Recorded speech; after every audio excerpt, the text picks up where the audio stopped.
God, I feel like a lecturer. I hope it's working.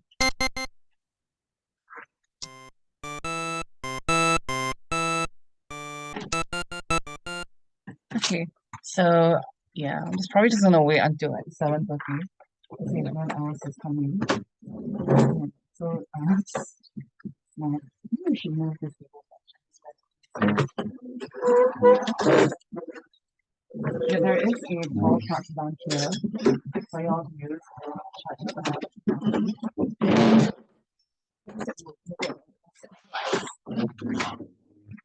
So if any of y'all need to plug in stuff, sure, I'll bring earphones. And we didn't have it. Ah, you don't have earphones. Okay. Because I have earphones, but it's a bit rude, so I don't want to share. You're okay with just doing it out loud from your phone? I guess so. Okay, great. Awesome. I think we have like a pair of professional earphones somewhere here. If you want. Seems like and there's what advertise like cars okay. So electronic music lab. We actually make electronic music. So it's all very cool toys we use to make that. But you know, usually yes. So actually, for the majority of our history, we always use this studio. But this year, we may be using a different location because we had quite a number of sign-ups. So like it's becoming a bit too small.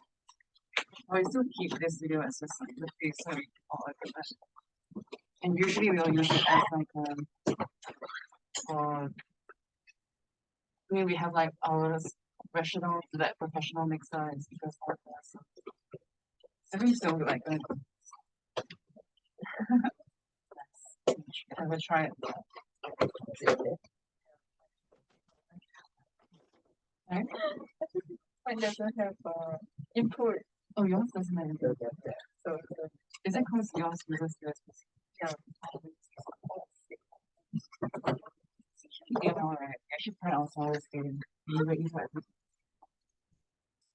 We see if I can find it. We can start soon.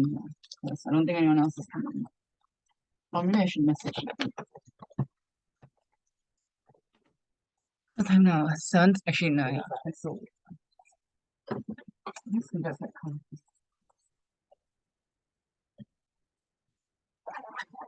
You want to do like a round of introduction, orientation style? I've not gone for orientation. That's right. That's all. Want to do a go one round around the table, introduce yourself, your major, one punch. I just want to get to know you guys better. This is going to be a very intimate session because we have a very small group. Why don't you start with? Sure. So my name is Silong. I'm doing computer science and I'm actually a fourth year at the 3.5 positive LA. But anyway, one fun thing, maybe interesting thing, is that I made a game like, in my first year summer and that led me to the GG. Nice. That's how you going into this. And actually, let's add one more thing to add, right? Musical experience. No, it's No. also fine. No easy. No experience, which is exciting because this is like your first time stepping into, out of your comfort zone, getting a new skill. It's great. Sorry, I've been ignoring my Zoom room for a bit. I keep forgetting that I'm actually zooming. Is there anyone else joining? Doesn't look like it.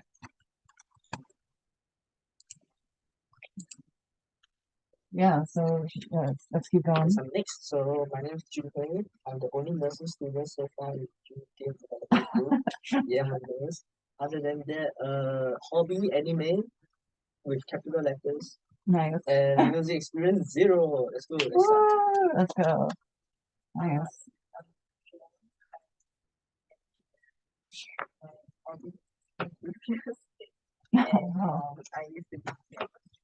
Lovely.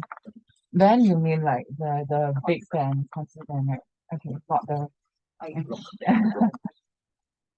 right, that's nice to meet you. Nice to meet you, Joan. Moving on.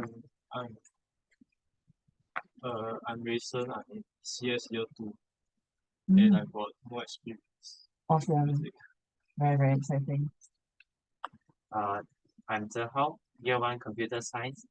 Hobbies is also anime and, Let's go. and yeah, zero experience. Perfect. Sorry, Zihao, is it? Yeah. Zihao. Okay. And your Rayson. reason. So we got Silong. Oh my god, I'm short on memory.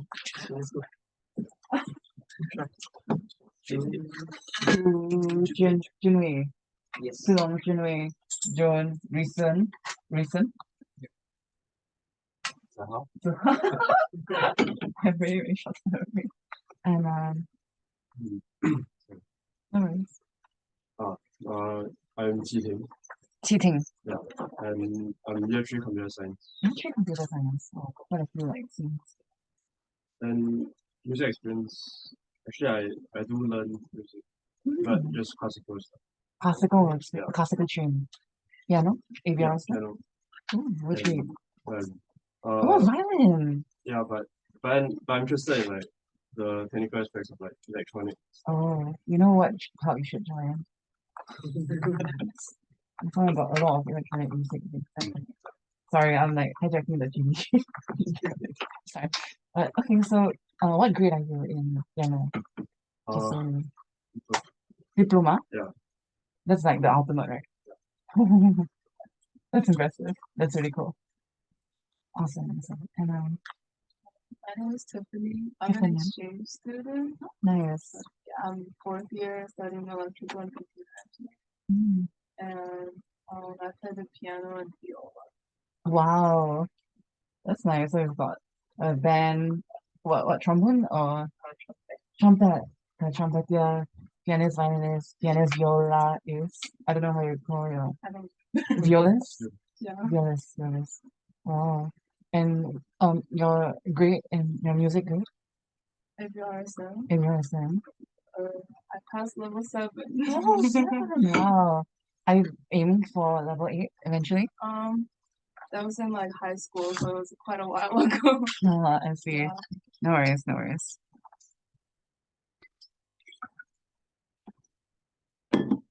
Okay. So you're not planning to go any higher than grade 8? Maybe. I mean grade 7. I mean, it could be nice. It's nice to have like a flashy number 8 on your certificate. Yeah. Sorry, I almost drowned myself. Okay, and last but not least, we have Sini in the Zoom chat with us. If you wanna talk, if not, it's also fine. You can type it in chat. Hi, I'm Singh. I'm doing year 1 CS. Yeah. Nice. Your one CS. And your Yes. I do classical piano also. classical piano as well. Wow. Great. Do you take grades? Diploma. Oh my gosh, we got 2 diploma pianists here. I'll be real with y'all. Y'all have already like surpassed me in musical like what do you call it? Like musical qualifications. So technically y'all should be teaching this workshop lah. But that's great. Okay, so now it's 7:32. We can probably get started. So welcome everybody to the GDG music workshop. Just to introduce myself, I'm Violet. I'm the president of Electronic Music Lab, which is this venue that we're using. And I'm a year 2 psychology major. Yeah, so a fun fact, I make music. I think I don't actually know what happened during the welcome to me because I couldn't make it. I think they showed they didn't show my thing myself. Huh? Okay. They didn't go. Quite sure they Oh, nice. Yeah, that's myself. If you like it, you should check out my stuff on YouTube and Spotify. But with all that out of the way, let's get started on today's workshop. So what we're using today, right, is this very handy website called BandLab. So the great thing about BandLab is that it's completely free. So if y'all have, as long as y'all have an internet connection, you can connect to the NES Wi-Fi here in this studio. You can go to this, oh, sorry. You can go to this bandlab.com and just go ahead and make an account. You can just sign in with your Google account. Just like a one-click thing. I'm gonna see if you guys have got time to do that. I mean, I can also show it on my computer, how it looks like. Not bad. Once you sign in, you should come to like a page, something like this. And once you're in this page, right, you guys can go over to this big red button called Create. Just click New Project. See that? Once you click New Project, you'll come to like a page. I can show you guys.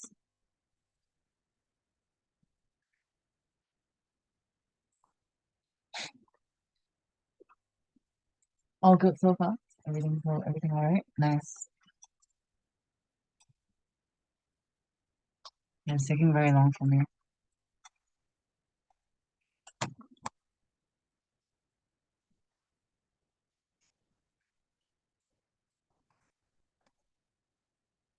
Oh shit, wait. Oh my god, 5 people are in the waiting room. Oh my god, I didn't notice.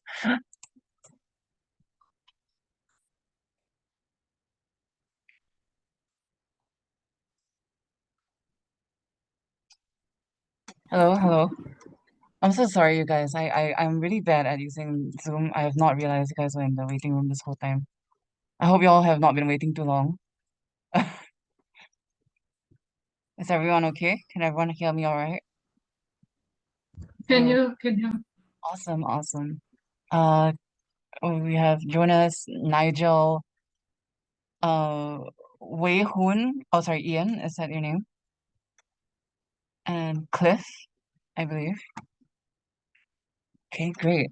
Please, if you guys want to turn on your like cameras, please feel free to, so we can see you guys, and it's nice. Let me just try to fix some of this. Okay, awesome. I'm so sorry. I probably skipped you guys during the introduction. Maybe next session we can do like an intro with everyone. But for now, I'm just gonna keep going. So what we've started, okay, I need to admit more people. Hello. Welcome. Hope you guys can hear us fine. Okay, so just to catch everyone up, what we've done is that we've gone on to this website called BandLab. So if you see, we have this website, www. I can just type in the chat. So you just go over to this website, make an account. It's super fast. It's free. You can just sign in with your Google account, and you'll want to click on Create. There's a big red button on the homepage called Create. So I'll give you guys a little bit of time to do that. And I guess you can like give me a thumbs up reaction or something once you're done. You all should come to a page that looks something like this.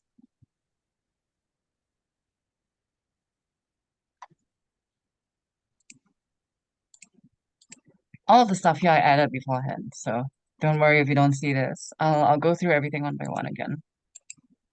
Let's see what I used. Okay. In fact, I'm actually gonna delete all of this so that we can start from scratch together all at the same time. What do I delete? Okay, so I need to give a disclaimer to everybody right now. I don't use BandLab. I use a software called FL Studio. If any of y'all have heard of that? So actually, I just started learning how to use BandLab, I think 2 days ago. So I'm pretty much about the same level of experience with this as everyone here. FL Studio is not hard to use, okay? It's like a lot easier than Ableton, I can tell you that. But I digress. So, are we all ready?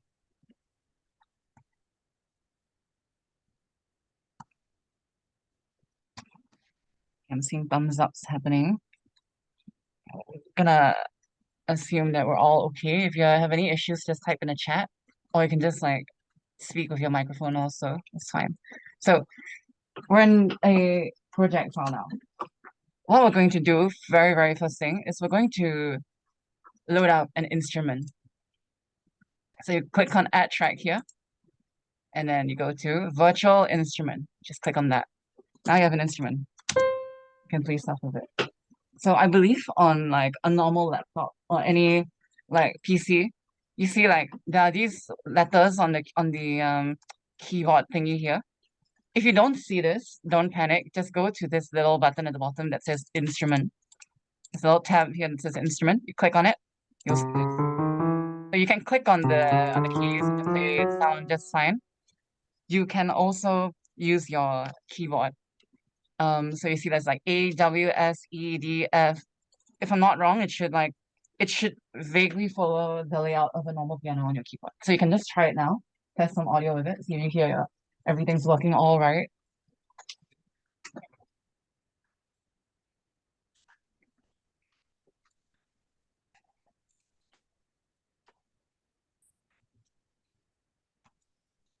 Okay.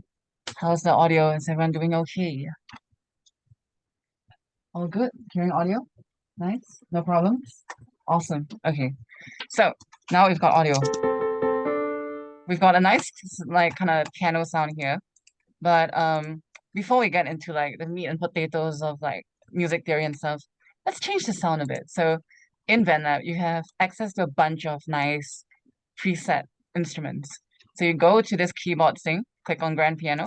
You see it brings up this menu, and with this menu, you can choose whatever sound you want. There's a lot of things you can play with here. You know, there's like the piano, there's like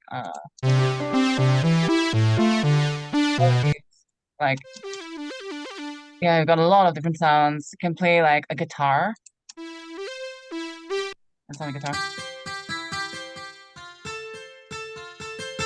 Yeah, so for now, we're just going to go over to I would love to invite you guys to experiment and try all the different sounds, but just for the sake of this workshop, we're just gonna go with something simple. Let's start with a simple lead sound. So I'm going to choose actually let me see, yeah. Let's go to organ because okay, this is a game development kind of workshop. So I'm gonna go with something a bit more chiptune, a bit more video gamey. You go over to organs, click on chip organ. It should sound something like this. Nice, very video game vibes, right?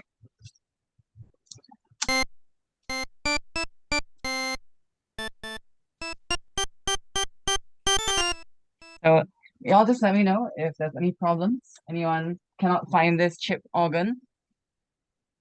You can play it, you can hear it, press off, adjust the volume, things like that. All good? All good? Awesome.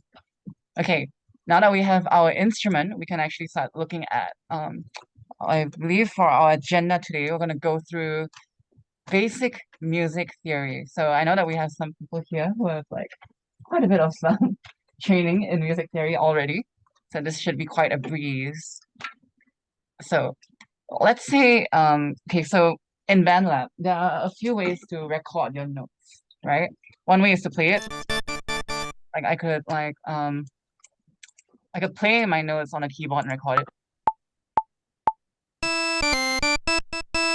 And I think if I do that, you can see like on the screen, it's recorded what I play.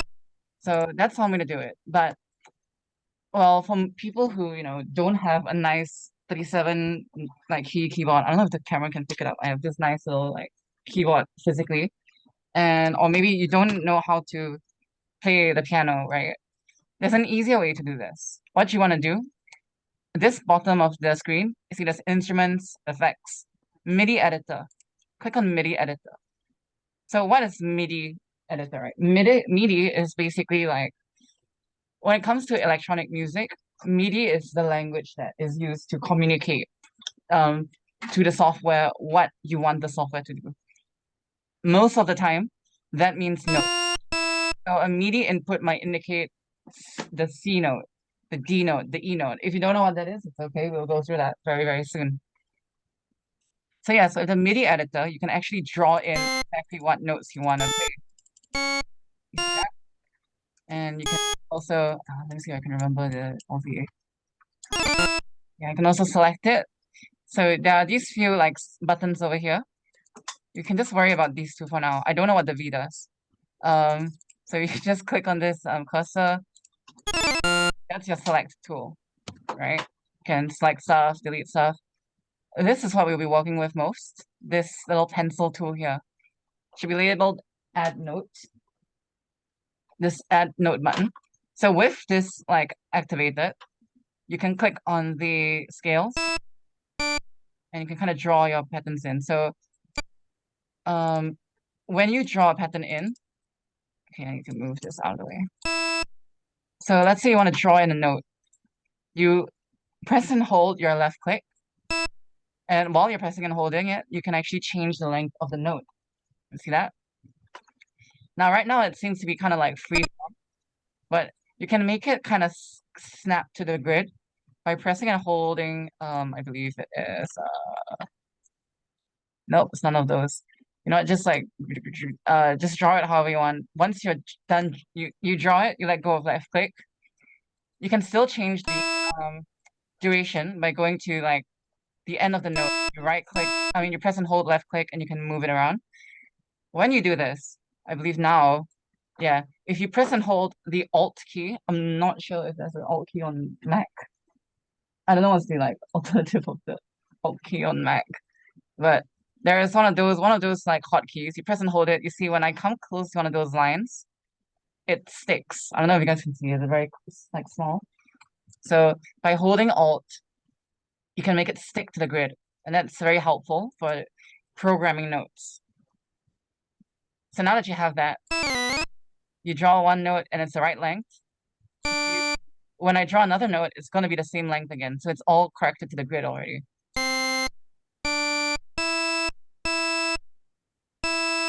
For example, I don't know, like, yeah, and you can also drag the notes that you've already created. If you want to delete a note, click left, double click your left click. Like that. Very simple. Like that. So now we have, great, got music. Okay.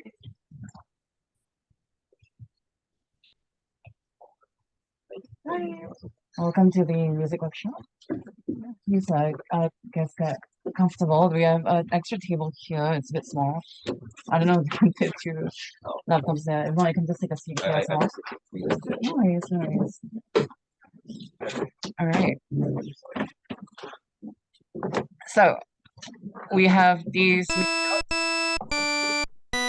and that's all great.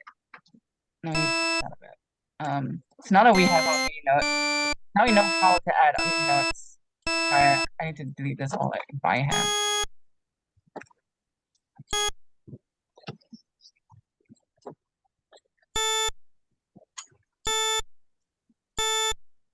Okay, sorry, that's gonna get very annoying, like, very quickly. Just, let's take a quick, check in. Oh shit, someone's in the waiting room again. Oh, right. Hello, hello.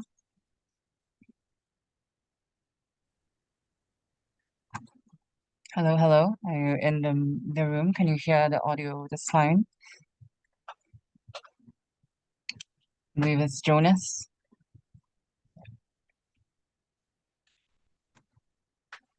Just give like a thumbs up if you can hear the audio. Awesome. Okay, cool.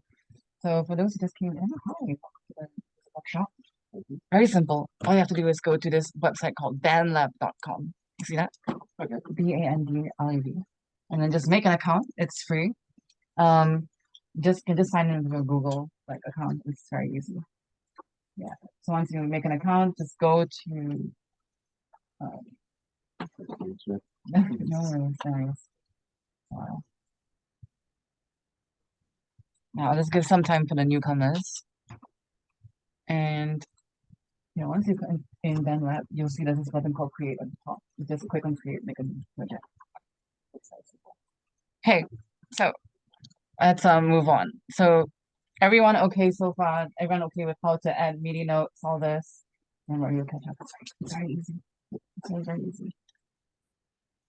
Once you're able to make these notes, then we can start talking about music theory. So music theory is one of those things that, like, for someone who's never heard of music theory, is always like, what the hell is that, right? It's like a super complicated, crazy, like jazz thing. It's very esoteric. But if your aim is not to play, improvised jazz, your aim is just to make a nice sounding song, music theory is actually very, very simple. Let's start with what we call a scale. Okay, let's start with what we call notes. So who here doesn't know what a note is in music? I think we all know what a note is, right?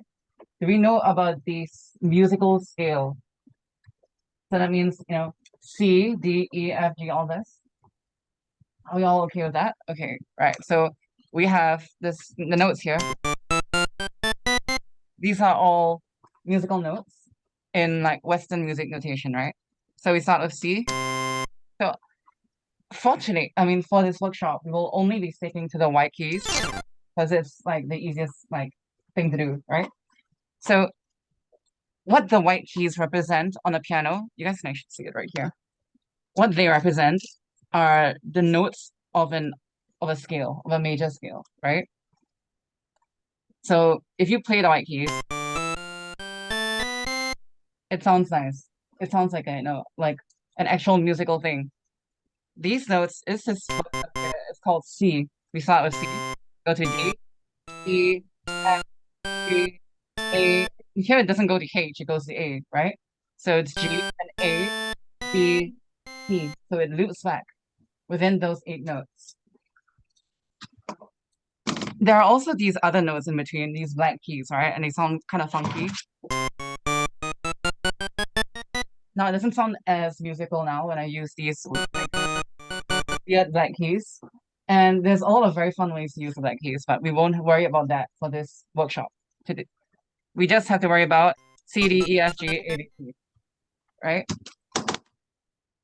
And what's great about that is that if you look in the MIDI editor, there are these like light colored rows and these dark colored rows here. So we can see that this is like all the white keys on this keyboard are already marked with these light colored rows. So all you have to remember is, for now, don't put any notes on the black or like the dark colored rows. Just put them on the light colored rows.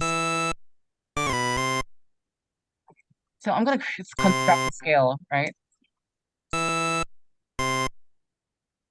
Like we've talked about today. I need to use the draw tool. And don't worry if you're not sure what all of this is. Very easy. It's very intuitive. If you have any questions, feel free to ask in the chat or here. So what I've just drawn, let me just reduce the volume a little bit.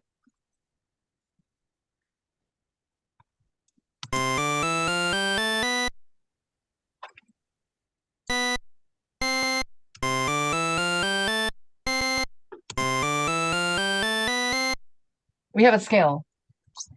Beautiful. Great stuff. Now, with the scale, what you'll notice is that it sounds nice. And in fact, here's the great thing about like music. As long as you stick to these notes in the scale, this is called a C major scale, by the way. The reason why it's called C major is because it starts with the C note. That's why it's a C major scale. And it's a major scale because it has this characteristic of sounding kind of happy, kind of like bright, as they call it. If you want to go into like the more nitty-gritty notations, you notice how all of these these rows are spaced out evenly in 1 steps at a time. But the white keys, they aren't always spaced out 1 step at a time. See, this goes like from C to D, it's actually 2 steps, right? It has this step in the middle, and then same thing from D to E, that's 1 step in the middle, and then suddenly we go to E to F, that's only 1 step, right? So this like kind of configuration of like half steps and whole steps, as they call it, is what makes this a major scale. So I'm gonna blow your guys' mind right now because we're gonna do something called a minor scale. Right? What is a minor scale? Does anyone want to tell me what a minor scale is? Class participation. Take the third note down. Step one. Take the third note down a half step. So you go one, three, we bring that down. Oh, that's so funky. Whoa, what just happened, right? Is there anything else that needs to change for this to become a minor scale? Wait, which minor? Let's say natural minor. Sorry? Sorry. No, the sixth note. We go to 2, 3, 5, 6. And where does the sixth note go? Down. So we bring the sixth note down. Oops, got to get that. So now let's hear what the original C scale sounds like now. Oh wow, that makes a lot more sense now. Okay, I'm not sure what I was trying to. Sorry. But yes, let's hear it now. That's so spooky. What just happened there? Right? I believe the natural is also comes down. Is it right? Yeah. The seventh also goes down a half step, right? Yeah, so you can bring it down as well. By bringing down those, oh my god, what am I doing? As you can tell, I literally just started learning Bandcamp 2 days ago, so that's fun. So now we've moved the third note down, the sixth note and the seventh note down one row, aka a half step. Okay, I guess I should use the proper like terminology. So between each row is called a semitone. This is one semitone. This goes down a semitone, up a semitone. Yeah. And you'll notice all these 8 notes were actually made out of 12 semitones. Oh, I have that's like from here to here, that's 12 semitones, right?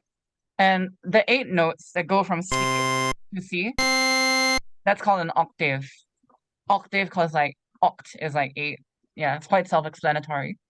So within this octave, by moving the third, okay, from the C major scale, we take the third, the sixth, and the seventh, move it down one semitone.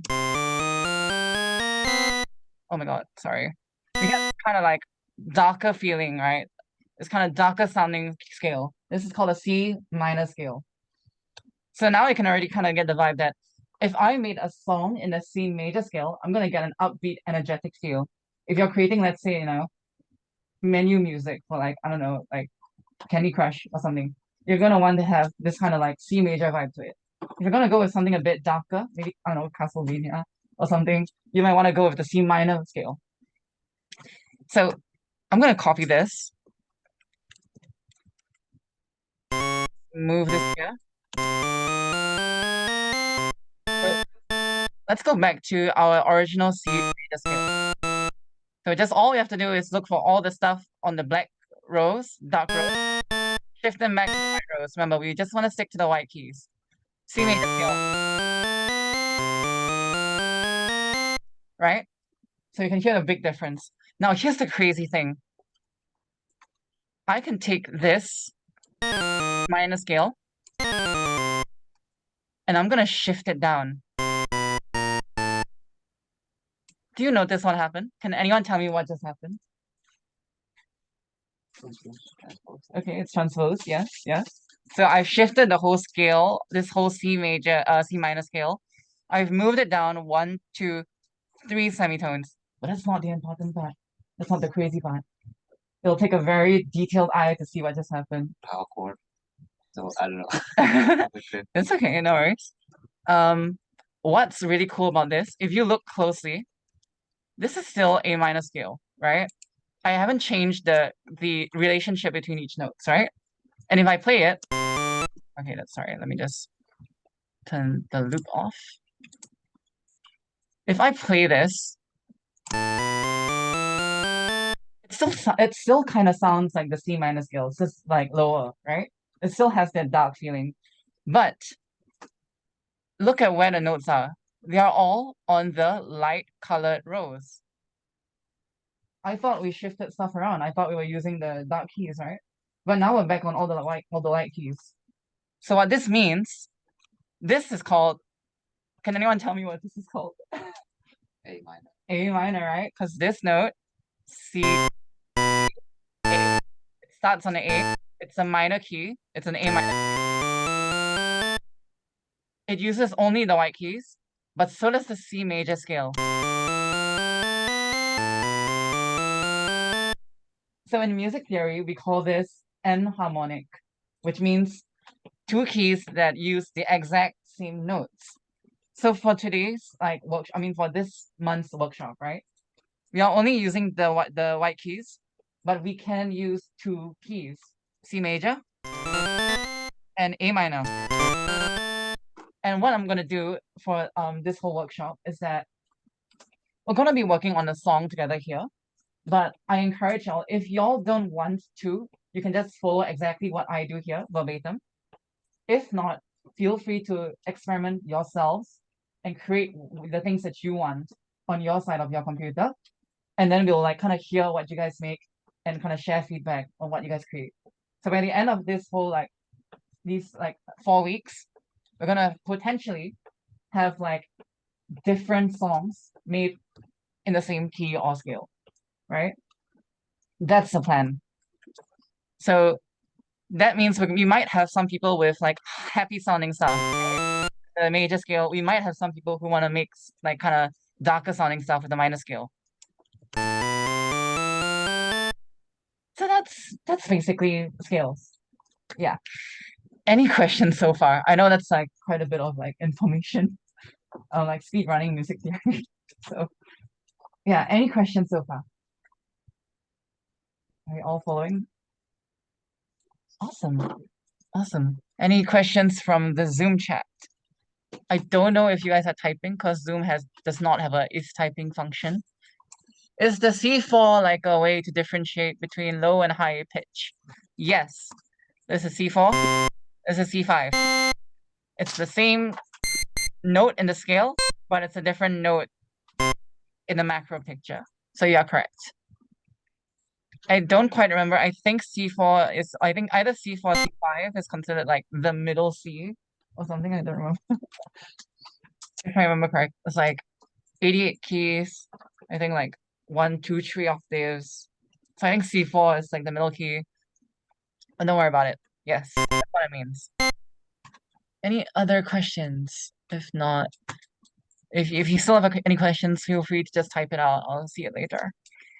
Okay, so now that we know scales, we're gonna move on to a little bit crazier of a concept called chords. Can anybody tell me what a chord is? Anyone at all? Couple of notes played together. Couple of notes played together. So that's a pretty overall kind of bird's eye view approach towards what a chord is, right? And that kind of makes sense. So I'm gonna draw in a chord using the C major scale. So I'm actually gonna leave this here so for our reference you can see quite clearly what notes we're using. I mean if I don't draw it in excuse me, this is what the C major chord sounds like. So as you can see, I'm playing 3 notes at the same time within the C major scale. And if I draw it out, how it looks like is this. Let's bring this. Let's just bring it up I don't know, like that. So I draw 1, 2, and 3. This is a C major chord. Sounds great. But what, I mean, it sounds great, right? But what makes it sound great? That's the question, right? So if we look at the C major chord and we counted the steps and all that stuff, we will see that with on the keyboard, we're taking this the E and the G. So if you just look at the light colored the white keys, I'm going 1, 2, 1, 2, right? So it's just the first, the third, and the fifth. generally this is basically like the most basic kind of chord. It's just a major chord. It's just one. And I can extend this another step by adding one more note at the top. Just to round it all up. That is the C again. So we went the first, the third, the fifth, and the eighth. So this is no longer like 2 steps up, it's like 3 steps up, right? And we get a nice lush sounding chord from that. If we did this with the A minor scale, and actually I'm gonna duplicate this. I'm gonna call this like major. Oh, I put a little thing there. I'm gonna call this minor. So we're gonna have like 2 like things that we can look at the same time. Oh.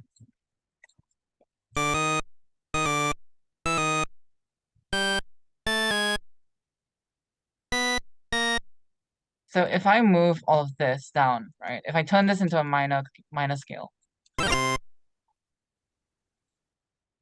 bring this. Oh gosh, forgot about turning this off. So now we can see, right? This chord that we just brought down is no longer following this scale, right? Because this is the A minor scale, and what we have here is the A major chord, because it was transposed from the C major chord, right? So if I wanted to make this chord sound like a minor chord, what do? I look at the minor scale and I count the first, the third, and the fifth. So you notice that actually in this major chord, it kind of follows the scale mostly, right? The 8th, the 5th, the 1st, all follows the minor scale. The only thing that doesn't follow it is the third, right? The third note of the scale, which is this. So I have to shift this down. Now it becomes the third note of the scale. Oh gosh, that's very powerful. But you hear that? It's so like evil now, right? You can already start to feel like Castlevania vibes. How do I do this? Okay, I don't know how to play like impromptu. But yeah, so now we have this. So now we have the C major chord and the A minor chord. But you notice, like I've showed with the scales, it both uses the same keys, right? It both uses the right keys. And this idea of like different keys using the same notes is going to become integral to when we design what is called a chord progression. Do you guys know what a chord progression is? Anyone? Like a bunch of chords. A bunch of chords progressing, right? That's why it's called a chord progression. Let's look at that. So I'm gonna show you guys something pretty cool. Let's look at this chord, right? Okay, let's look at the let's go back to a major.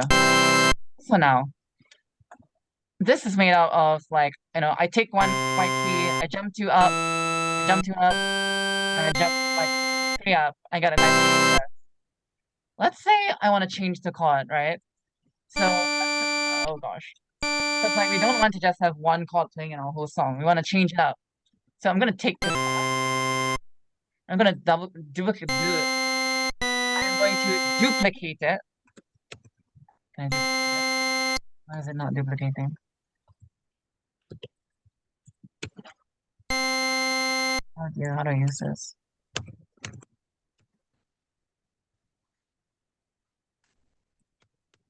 Okay, so BandLab is not working with me, so I'm just gonna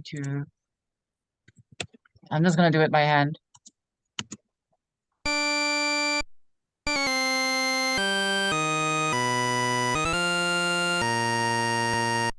Oh my god, I hate this application. And this is why I use FL Studio, because you don't have to go into shit like this. So now I have this exact same chord here, right? But I want to change it.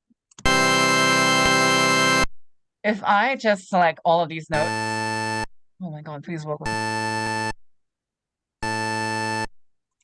I select all of these notes, and let's say I just move it up like a random spot, like that.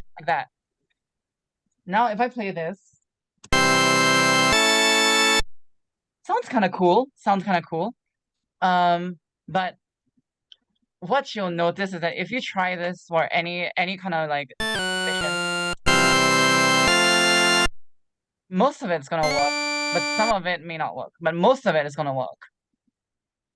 Why that's the case? Because if you look at how this is positioned right now, like this here, this sounds nice. But let's say if I did it like I kind of know it's copy it. It's going to be the end of me. Oh my god. What you're gonna know is I like do this again. Is that there are going to be some cases where it doesn't sound quite as nice. Still nice, but maybe not quite as nice. Like let's say if I did like something like this, right? So it still sounds kind of cool, but you'll notice that this third chord may not sit quite as well as the other chords. It kind of feels like kind of a curveball. Does anyone know why?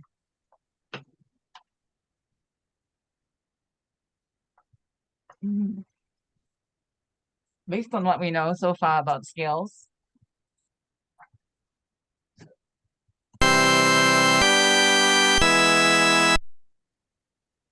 It doesn't follow the scale. Right? Yeah, Right? yeah. Wait, can you repeat that again? It doesn't follow the scale. It doesn't follow the scale. Remember, our golden rule is never touch the black rows, just for this class. Of course, eventually, if you want to like, screw around and like test out different sounds, by all means, can touch the black rows. But for now, we notice that this chord here, this note is laying on the black keys. That's why it sounds kind of like funky and kind of unexpected. The same thing happened here earlier with our minor chord, right? This chord, this note here was on the black key when it wasn't supposed to be. So with this chord here, if you want to make it feel congruent with the whole progression, you just take this black note, shift it down, it becomes a white note. Now let's hear how that sounds. Oh shit, sorry. Wrong thing. Now it sounds a little more like in line. And I can do this again another time, like you know.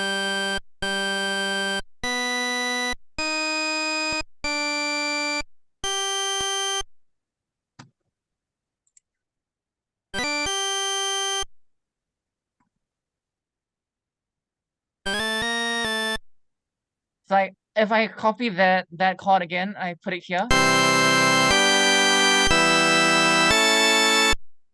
It sounds okay, and you can actually work with this kind of a progression. But again, you see this is touching the black keys. Shift it down, and what do you get now?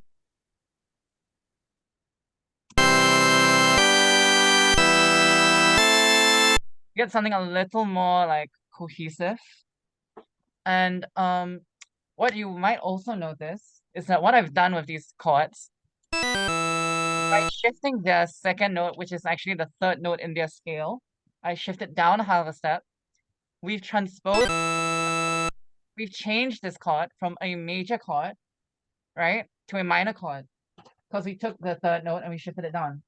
So it's going back to what we've learned already, right? On the majors and minors, you shift the third down, you get a minor, right? So with this knowledge, here's the cool thing. I'm gonna actually draw out the entire C major chord progression, so-called.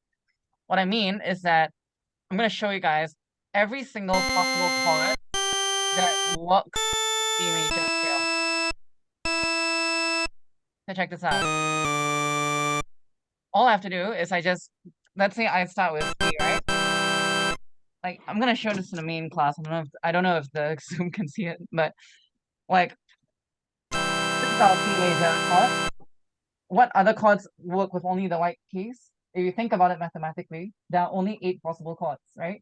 Because the C major scale has 8. Actually, it's only 7 possible chords, right? There are only 7 distinct notes. If I want to always use the white keys, what do I do? 1, 2, 5, 1, 2, 5, 1, 2, 5, 1, 2, 5, 1, 2, 5. Sorry, I have parallax error. And 1, 2, 5, back to C major. So actually, these are all the possible chords you guys can use if you're making a chord progression in a scale.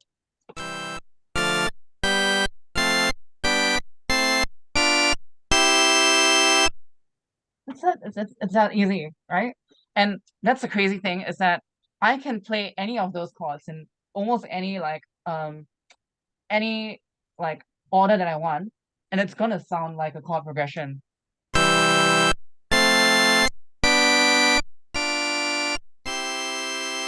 Sounds like a song already, right?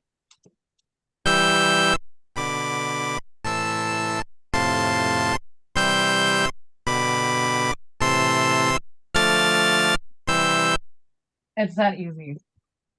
So this is the part where I'm gonna get you guys to actually work on something now. Finally, we're gonna actually make music. You're gonna stop hearing me blabber around. So what I want you guys to do, make a 4-bar chord progression. What is a 4-bar chord progression? This is a 4-bar chord progression. Same I was doing now. So you see these like kind of like lines and stuff, right? I just need you guys to, for now we're working on 120 BPM. Don't worry about all these like terminology. We'll go through that I think next class. For now, I just want you guys to just okay, let me delete all of this actually. Yeah, so we take 1 bar to be like, let's say these 2 lines. Like from here to here, this is 1 bar. So you want to make like notes that are like long. And just remember, you just go 1, 2, count up 2, count up 2. You've got a chord. So now with that, just need you guys to make a simple 4 bar chord progression. And yeah, I'll maybe say, let's say at 8:21 p.m. we'll just come back and we'll see what everyone's made. How's that sound? If anyone has any questions, oh sorry to trouble you, but could you reduce the volume of the instrument? So okay, let me try. I don't know if I can get this to work, but I can try. Is that better?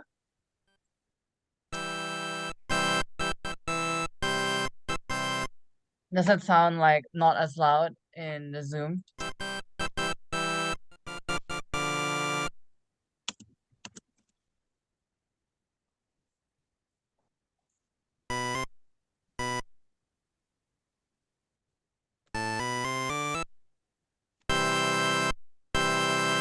Okay, great.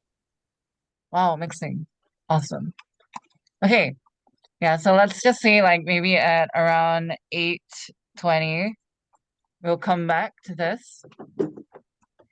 If anyone has any questions at any point in time, they're not sure what they're doing, just let me know. I will make a chord progression myself. And I'll actually mute this. I'm going to hear it.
Oh, I just realized. I'm so sorry. I'm so sorry for the Zoom people. I actually turned the audio down. I turned the audio down in the live chat, but I didn't turn it down for the Zoom people, so that was probably very noisy. I apologize.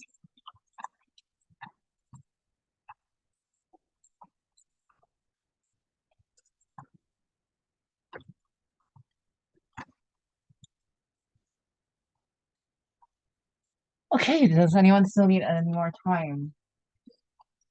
It's okay if we need a bit more time.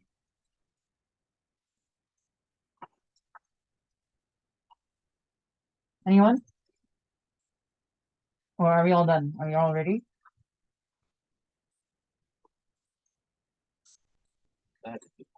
No, by all means, okay. It's no rush. It's no rush. This is the interactive part.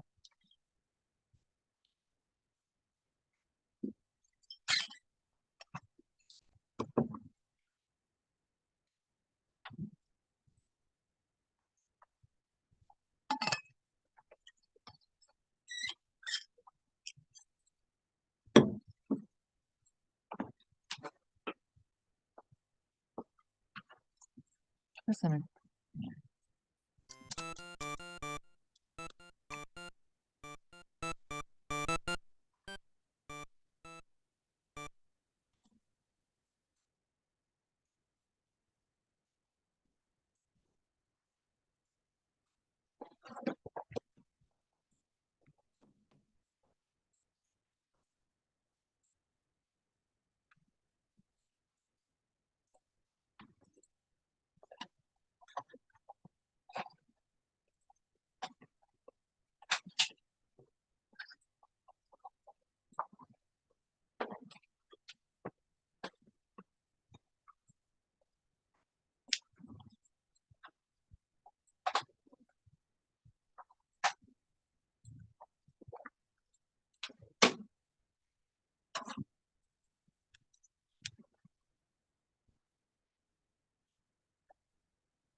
Is that right, James?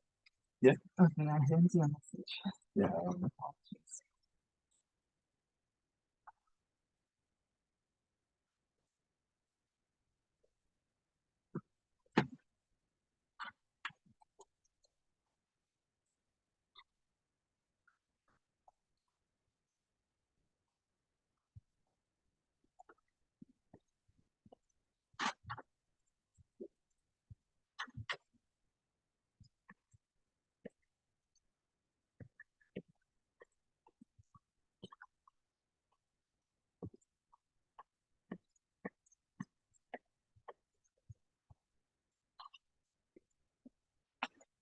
Do you remember the EMI?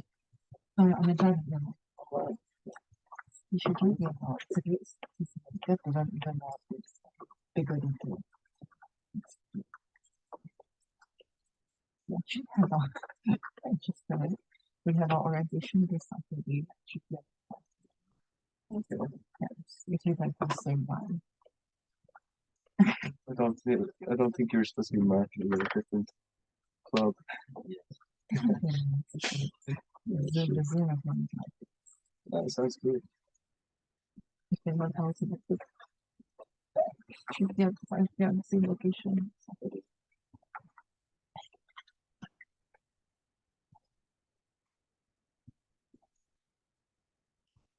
We'll give it like 1 more minute and then we'll come back to this. Everyone from the Zoom, okay. Oh, sorry, I didn't see the text. I can't tell whether mine is a 4-bar chord progression, but the strategy does seem to work. Yeah, it's great, isn't it? That's the beauty of music theory. It's actually all just math, and if you know the math, everything just works out. You don't actually need to know how to make it sound good. Just follow the math. It's great. It's putting 4 bars of increasing pitch. 1 bar ends after the other, considered a 4-bar chord progression. Okay, let me check if I understood that question correctly. So you mean like okay, do you hear this? Okay, yes, okay. Do you mean like that's a 4-bar chord progression? It's 4 bars long. There are 4 chords in it, and the chords change. That's all it means by a chord progression. The chords change. You can even have 4-bar chord progressions where the chords don't always change. You could do like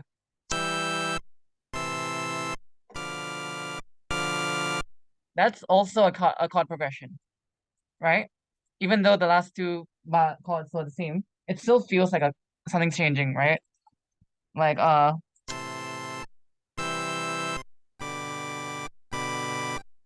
also a chord progression. It's a very loose term, honestly. Yeah, no worries. I'm glad you get it.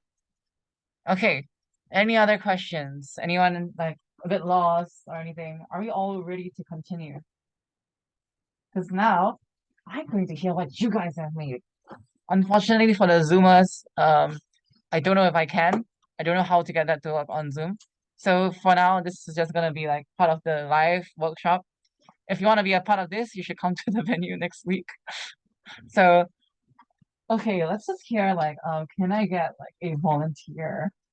Wouldn't that be fun? Any volunteers to share your chord progression? I don't know, but it sounds like That's okay. There's no such thing as crap music. It's subjective.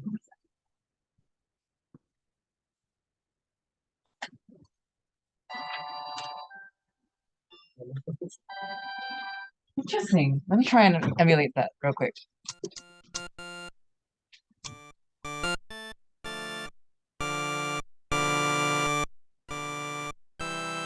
Can you try playing that again? yes, give me a second. No worries.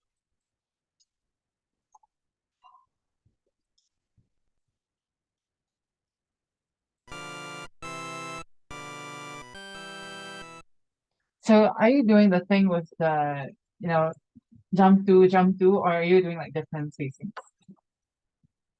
Just took the C major and then copy paste it all the way, and then wherever there's on the black one, I just move it down. Interesting. Let me take a look actually. Curious. It would be multiple. I just bring it off. So this is the one you're playing this one with. This one. We start with a there's a B, we start with a B diminished, then a G major, then a D minor, and then back to a G major. Interesting. What is this? What am I doing? It's okay, it's okay. So we're gonna go into a little more detail about how to make a chord progression sound good very soon. So what our friend Shin Wei, Yes. oh my god, yes. Okay, what our friend Jinwei has made, I believe, is this. Wait, no, wait. What was it? There was a B and then like that, right? Yeah. So we have here's a fun thing about chords, right? I guess I should have shown this earlier. If you drew out all the chords of the C major scale, you get like C, right? And then if you go to D, if you counted the spacings, right? Like, okay, let me just draw it out so you guys can actually see it. Let's put it like here, right? Like, let's see.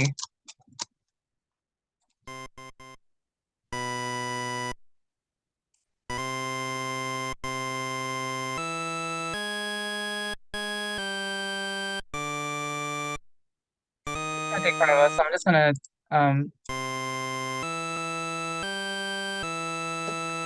just gonna copy this.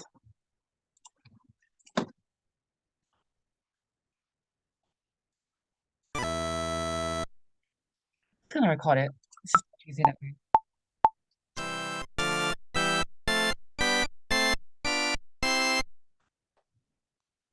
Okay, look at this. Let me quantize that actually. Quantize. Just feel like half notes. Quantize. Oh no, is it wrong? It should be 4 notes. Huh.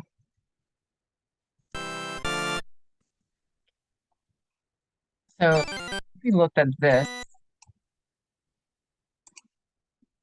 these are all the possible chords you can use in a C major scale, right? What does quantize mean? That's a great question. So if you're drawing in the MIDI editor, it's not that important. All it does is that it snaps all the notes to their nearest line. So if I play out of time, I click quantize, I snap it all on time, basically. That's just what it means. Yeah, I'm quantizing the length of the notes. Not the length, but the starting times of the notes. So with these 7 chords here plus the C major happening again, if we look at how they're constructed, we know this is the sound of a major chord, right? If I count the semitones, we go E, 1, 2, 3, 4. So this is 4 semitones up. 1, 2, 3 semitones up from that, right? So the C is here, the E is 4 semitones up, and then the G is 3 semitones up from the E, or 7 semitones up from the C. If I look at this, the D chord, if I count the semitones, now I see it's actually 3 up, then 4, not 4 up, then 3. If you remember what I said earlier about making a major chord into a minor chord, I take the middle note, which is the third, and move it down 1 semitone. So you notice, right? If I take this E major chord, I move this one down semitone, it becomes a minor chord, right? And now if I count the semitones again, it's 3, 4. Before it was 4, 3. Now it's 3, 4. So what does that mean about this D chord here? What does that make it? Sorry? It's a minor chord. A minor chord, right? So actually, if we look through this whole thing, we can actually see 4, 3. That's a C major. 3, 4, D minor. 3, 4 again, E minor. F major. G major. A minor, and remember earlier we established that the A minor scale uses the same notes as the C major scale. We see that here. So there's an A minor chord right here. And this is the weird one. This is why I was saying it's a weird chord, right? Because if you counted the spacings, you get 3, 3. It's not 3, 4, which is a minor. It's not 4, 3, which is a major. It's 3, 3. This is what we call a diminished chord, I think. Is that right? Yeah. So if I actually looked at let me see if I can pull up a visual here.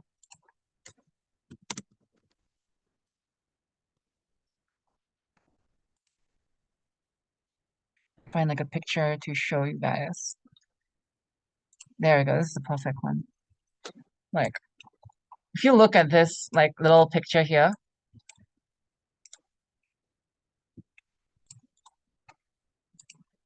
this is actually how people notate chord progressions. You'll see this in a lot of music websites and things like that. They always use these funny Roman numerals. You always see there's capital letters and small letters. Capital letter numerals means major chord. Small letter numerals means minor chord. So if we look at C here, this is the C major scale.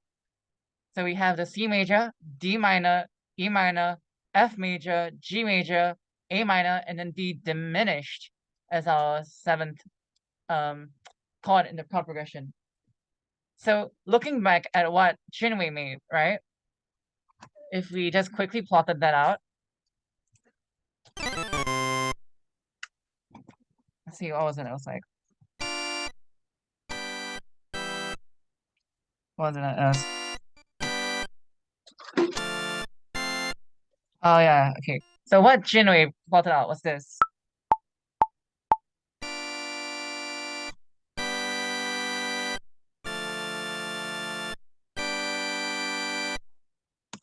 Right?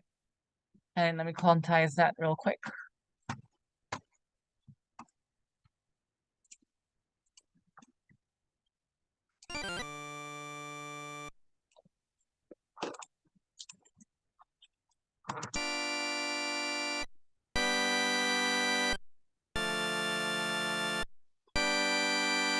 So if we looked at this chord progression, right, we see that, oh, is everything okay? Okay, no worries. We see that it is a, which we've seen earlier. Actually, let me just bring this like to the side here. So we have a B, a G, a D, and then back to G. What this means, we go from B here, 7th, minor 7th. This is called a minor 7th chord in the C major scale, right? So we have minor 7th, major 5th, the minor 2nd, and back to major 5th. So we would notate it that way, minor 7th, VII, VII, V. And this is actually a valid chord progression. It's a bit long. Let me try and like make that a bit shorter. But it may sound kind of weird right now because it's playing without any context. And the reason why it may sound weird per se is actually because if I can just make this all sorry.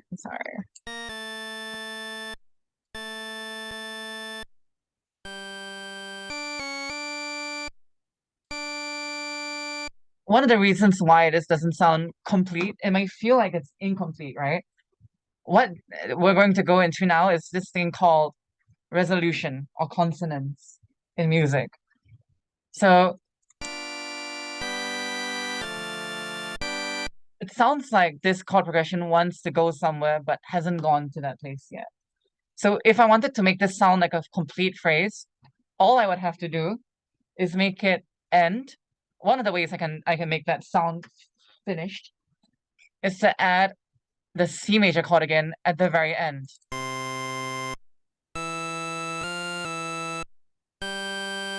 Now hear this chord progression.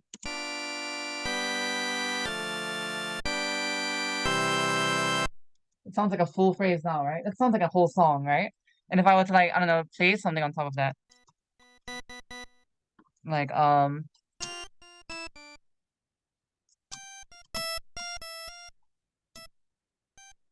Like if I were to play like a melody over this. Oh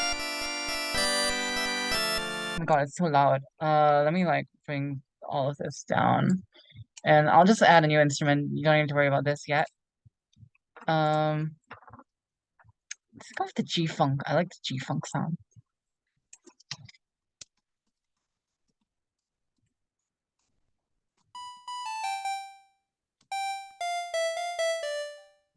So if I were to play over this chord progression, right? Oh no, it's too soft. Like, oh my god, I cannot play in time.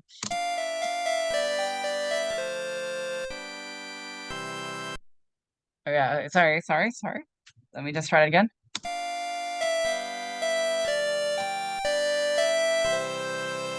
Now we have a song already, right? So now you can hear that although you were pressing the chords like randomly, you can just turn that randomness into a full proper chord progression just like that, right? That's how easy music theory is. If you just follow the mathematics, it'll sound good. Isn't that crazy? We've already had one example of this. Let's try another chord progression now. Can we have another volunteer?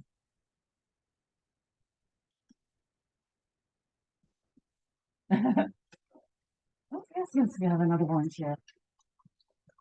Okay. Was it a Ted? What's her name? 这好 I'm so sorry. Wow, this is very complicated. I couldn't figure out how to make the whole thing bigger. Oh. Yeah.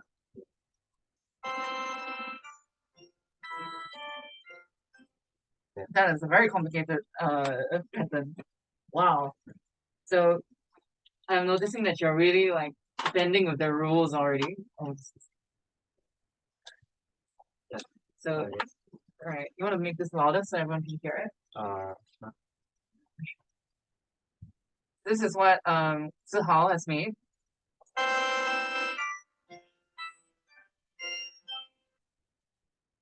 That's a lot to take in. So maybe what I'll do is I'll just choose. Can you choose like 4 of these chords and we'll work with those 4? Sure. Okay, great. I do want to try that funky little thing at the end there. Okay, let's see what we have there. Can you play that? No worries, no worries. Yeah. So we're getting something very interesting here. You're bending the rules of the chords already, so this is gonna be a little bit fun. So E. So my iPad is really bad. G. This weird thing. C. Ending with C. Yeah, So yeah. that's moving. Yeah, I don't know. Interesting, interesting. Okay. I'm gonna try to emulate. I cannot promise I can emulate perfectly. So I'm gonna delete this. So we have like can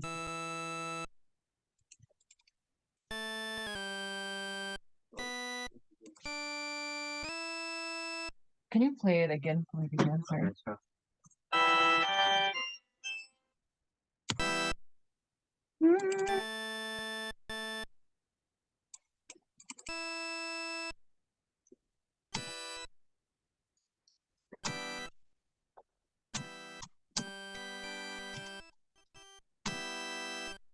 Hmm.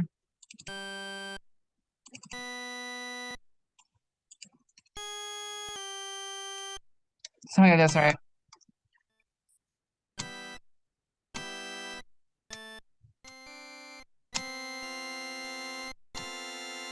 What was the last? Can you play it again? Okay.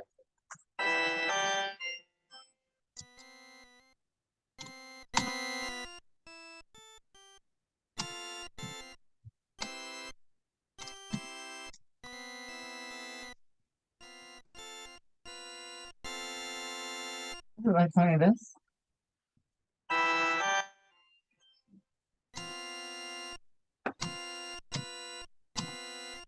I think it was something like this.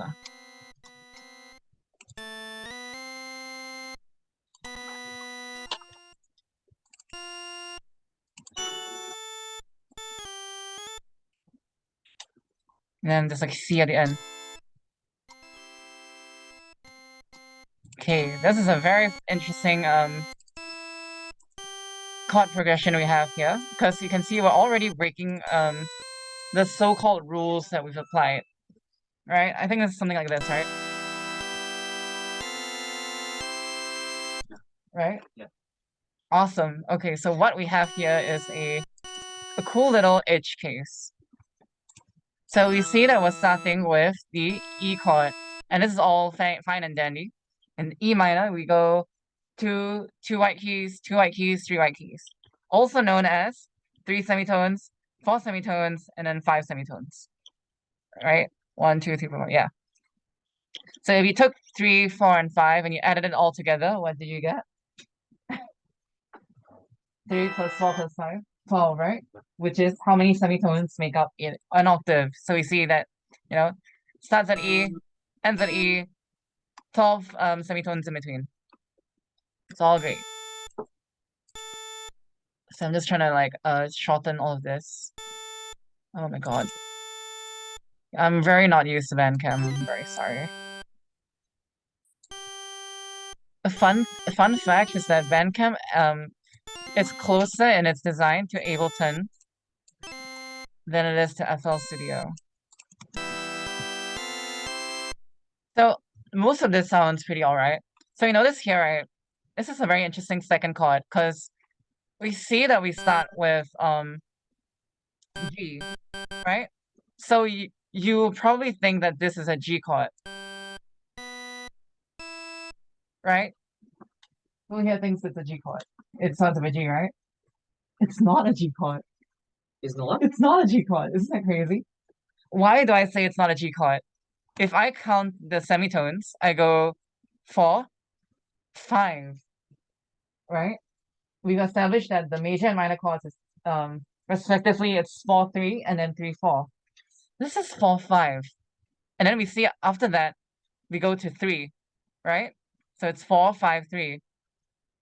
Look at this chord again at the start here. 3, 4, 5. You seeing a pattern? It's the same intervals as this first chord. So actually, if I take this note here, right here, and I transpose it, oh, sorry. Yeah, so if I take this chord, and let's say I how do I explain this in an easy way? If you just visually look at it, right? This chord right here, these notes are the same with these notes. And if you look at this note here and this note here, you'll see that this note is the same as this note, right? 1 octave, like we said, 12 semitones, which means that this note here is actually the same as this note. And this note here is actually the same as this note. What I'm trying to say is this chord is the exact same thing as this chord. If we name the notes, what do we find? E, E, G, B, E, G, B, E, G. It's always E, G, B. What Zihao, So right? What Zihao has done is created a chord inversion. That's what we call it. Because we're taking the chord. Originally, it was like this. This is the first inversion. I mean, the root chord starts at E. We're gonna invert it, get rid of the bottom note. So now the bottom note is not there anymore. We're starting with the second note of the chord, but it's still the same chord. And then we're just adding one more note at the top, which still follows the same 3 notes. So what this means is now we've unlocked another way to like express ourselves even more with chords, right? And we didn't change the chord. We didn't even change the chord at all. We just shifted the notes around a bit. That's what's so fascinating about chords, right? It still works. And of course it's going to work because it's the same chord, but it sounds different and it gives a different texture, even though it's the same notes. So you still get a feeling of progression. So it's still a chord progression, even though it's the same chord. So that's that. So a fun little thing that you can like play with. I wasn't actually planning to get into this today, but I guess we're here now. So now we're gonna go into this chord here. So clearly this chord is not following the, the 1, 3, 5, 8 idea, right? And just by hearing it, it sounds very dissonant, right? It doesn't sound very melodic. So you can make this work if you're doing like very, very specific things like jazz, like if you're working with a lot of dissonance and stuff, it is possible to work with dissonance. And you will see a lot of these like dissonant chords in normal music because like it creates a very cool feeling of tension because you want the notes to sound good. So when you add this dissonance, you cannot wait for it to become consonant again. That's why the C chord at the end sounds so nice because like it's just come out of this dissonance place. For this, like let's say for more conventional music, this may not be exactly encouraged, but there's in all music there's no rules. I mean there are rules, but they'll need to be broken. But for today, let's try and make this something a little more like consonant, right? So the reason why this sounds so dissonant is because of these 2 notes, right? It's right next to each other. When you play notes very close to each other, it sounds like a car horn, right, in traffic. right? So if we want to make it sound less dissonant, we can space the notes out. So let's say I take this note, shift it up like that. So now you see we're back to the two keys, 3 keys idea, right? Now we're back with a chord. And actually, this chord is supposed to be a B diminished chord, right? We got the B, the D, the F, and it's in that weird 3-3 like kind of organization that we talked about before, right? And now we put this note on top. So this note is only 1, 2, 3, 4 semitones above. So this is not the same note as this note. You notice? This is a B. This is an A. So we're going like this. So we're not completing the chord either. So what this is called in music theory is, I believe, I'm not I remember, it's the 7th chord, right? So it's called a 7th chord because you're not ending it on the 8th. You're not ending on the 8th of the scale, which is the octave. You're ending it on the 7th. And that gives a very nice kind of like unresolved texture to it. So you'll see this kind of chord very often before the resolving chord. And we've established earlier that the easiest way to have a resolving chord is to go to the chord of the key, C. Perfect sound, right? So now if I hear this whole thing, sounding a little bit more like inline. If you wanted it to be even less like discordant, we can change it from a 7th chord to just a normal B diminished chord, right?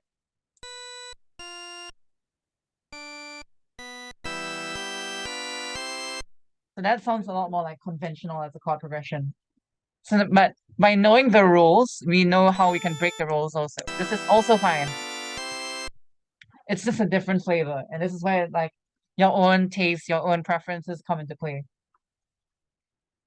So we've looked at 2 chord progressions. I'll just show one more. Probably, okay, let's just go to, oops, sorry. Let's just go to like, so this is one chord progression that I've prepared already.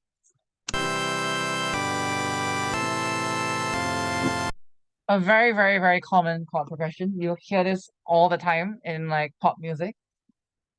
It's actually called the 4 chord progression. That's how like famous it is because it's so overused that people just think of it as the 4 chord progression, right? So it sounds kind of nice. It sounds like, coherent. Maybe it's a little bit high, low. Like I might bring it up in the pitch. Maybe not that high.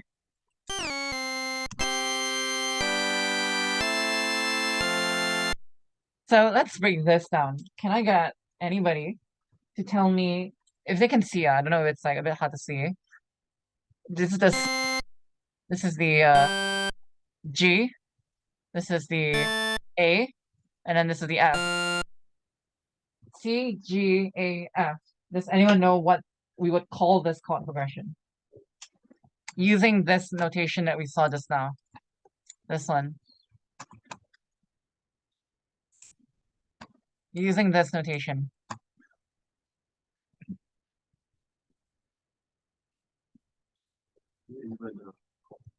Sorry? Oh no, it's no, yeah.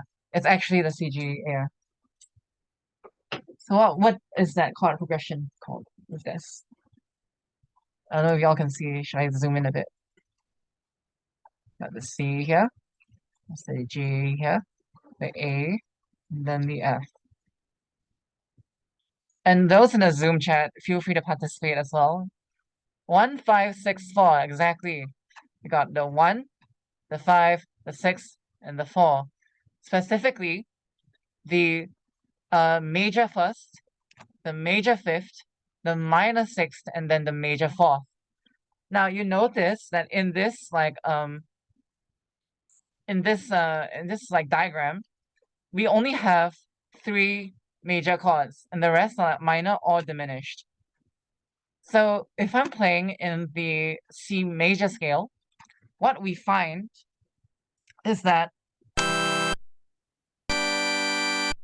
the first chord and the fifth chord work really, really, really well together. If I'm not wrong, in music theory, that's called perfect cadence. I think. I don't quite remember. Something like that. Let me just search it up. I have internet. Cadence. Oops, I misspelled. Sorry. Like you see here.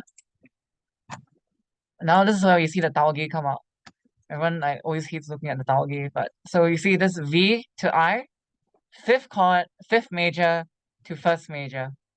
That's called perfect cadence because it sounds so nice. It sounds so like consonant, right? It's 2 major chords going to each other. Same thing for the fourth, right? It's not as like satisfying as the fifth. That's the fifth. That's the fourth. So I believe I think that's also a name for this like imperfect cadence or like semi cadence. I don't remember. Music theory is not important, so don't quote me on that. So we have these like you'll see that in most chord progressions they always like to use the first, the fifth, and the fourth a lot. But when everything sounds too perfect, it actually gets boring. If I wanted my whole song to be like always perfect cadence, what would I do? No, it's perfect. There's no way that that's gonna go wrong. That's boring. What makes a song or a progression interesting is the imperfections, right? The tensions that we generate from using non-major chords. So we introduce a minor chord like the sixth. That tension is what makes the progression nice. So we notice that if I play that same progression again, when this chord goes from like, how does that make you feel? What kind of like emotions does that kind of evoke? Anyone? When you go like that, when you hear this,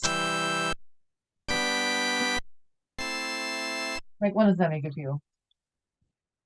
Happy. Happy? Happy, that's one. Any other feelings? Any other like vibes that we're getting? Sorry.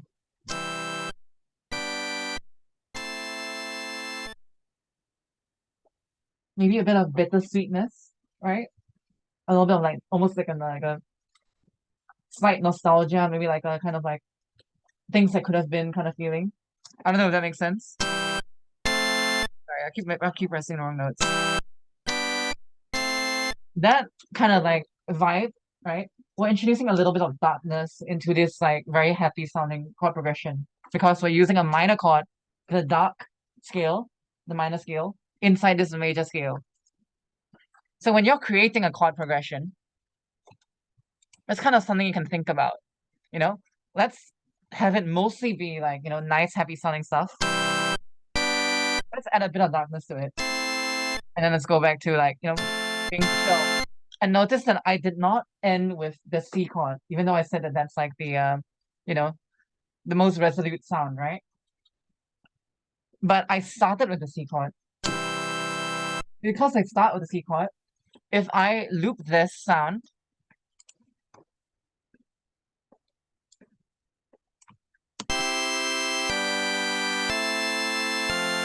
okay, I played the wrong chords, but it's the same chords, it's the wrong placements. So yeah, sorry, I played this. It's also the C chord down to the fifth. So I'm not going from down to up, I'm going from up down. It's like, yeah, same thing, right? Goes back up to the C chord, and that's how it resolves, right? So with this progression, what you're actually expecting the resolution to happen is at the start of the bar. So here at the fourth chord,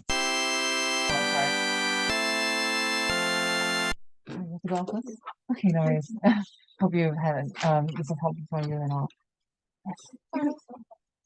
Okay, so this fourth chord here is where we start to feel the tension and we want to feel the relief already, right? We go back to like this example at the bottom here. We feel the tension at this third chord because after the third chord is where we feel the relief, right? Where we go back to the C, right? Back here, tension, relief, tension, relief. In fact, the tension starts already at the sixth chord, right? Because that's the curveball. That's the minor chord that we weren't expecting. That's why the tension is already coming in. And the fourth chord kind of like slightly resolves it, but only fully resolves it at the start. So now you know like kind of some tricks that you can use on how you want to conceptualize making a chord progression. So takeaways from this would be basically you want to always use the white keys just for now. Always use the white keys. Space them out like, you know, if you want to keep it safe, just space them out 2 keys at a time. Oh, why is there no sound? Hello?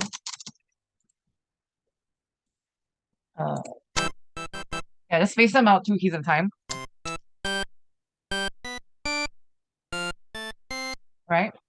And if you want to make it sound like a full phrase that actually resolves, at some point you may want to throw in the root chord, the C chord back in, right? Just like throw that somewhere in there and it'll sound like complete. I think the unofficial way to say it in music is coming home.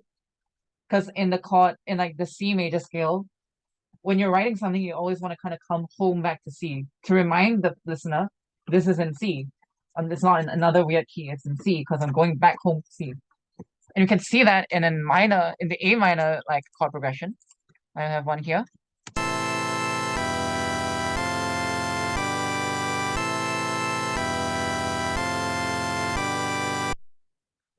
So you can hear from the A minor chord progression, I'm still coming home. I'm not coming home to C, I'm coming home to A. So because I use the A, this is the A chord right here. You see, am I on the wrong screen? Yeah, see, this is the A minor chord, right? Have A here, and then we have E, F, G.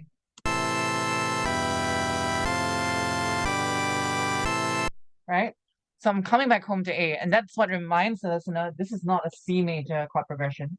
Even though we're using the same keys, even though all the chords that I use here can just as easily be used in a C major chord progression because it's all the same keys, right? But because I come home to A, that keeps the listener thinking, oh, this is an A minor song, right? So those are the 3 main takeaways, right? Just use the white keys, space them out two at a time, 1, 3, 5, and come home at some point in the chord. Ideally at the start or at the end.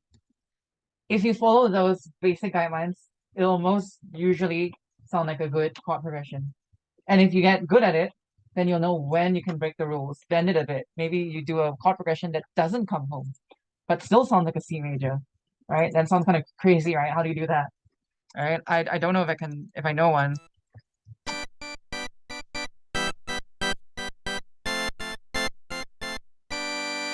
It still sounds kind of like C, right? But I didn't actually touch C at all. I don't know.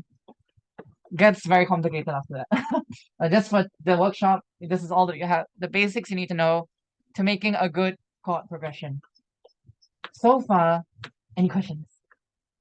Is anyone like super lost? Am I going too fast or anything? Any questions at all? Okay, good. All right. So with this knowledge, let me check the Zoom as well, actually, because people type. Okay, if anyone types a question, I'll look at it soon. So with this new knowledge, I invite you guys to try making, if you want to edit your current chord progressions to fit these new ideas, go ahead. Once we're done with that simple editing, we're going to go into making the chords kind of go in a rhythm. because I think we have time for that. Yeah, we still have like about 25 minutes. So the general rule is to use white keys and make sure each bar is spaced about 2 spaces apart. So just to be clear, in music theory, a bar is like a temporal measurement. If you're talking about this kind of bar, it's best to call it a note. So like we don't get confused with like terminology. This length of time is called a bar. So yeah, a note. Each note spaced about 2 white keys. So you look on the note on the the piano roll. This is called a piano roll. One white key, where the next note comes.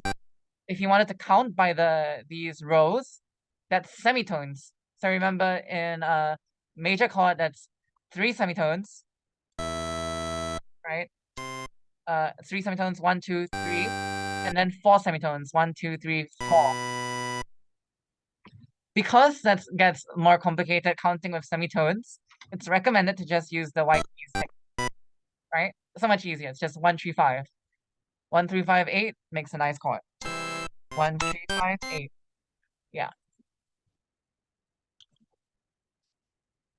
So yeah, I'll just give you guys a bit of time to edit your chord progressions if you want, and try and like, get something more cohesive, and we can get some more volunteers later. We all love volunteers, don't we? Okay, I'll bring my audio down. This time in my computer.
I don't actually know if my camera is still on.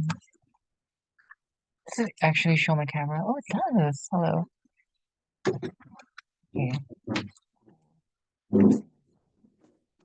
Oh shit, there's someone in the waiting room. Hello.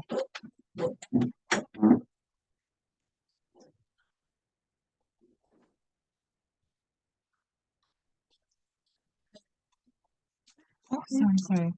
Okay, no worries now. Thank you. But I hope that this has been helpful at least for you.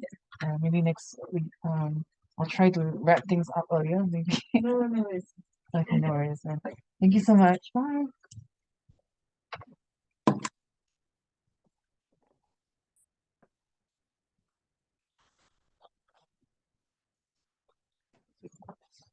I'm gonna leave already or something. Oh, yikes. Okay, no worries, no worries. I didn't see the timing right. It's 7:39. Right. Oh, I don't know. I didn't check the timing. Oh, you thought it ended at 9 or so. Yeah, I thought it ended. Oh, I'm so sorry. Yeah, Oh, it's okay. it's a 2 hour thing. But it's okay, like, it'll be recorded. So Thank you. hopefully you won't miss out. I think it's called the most important thing. So.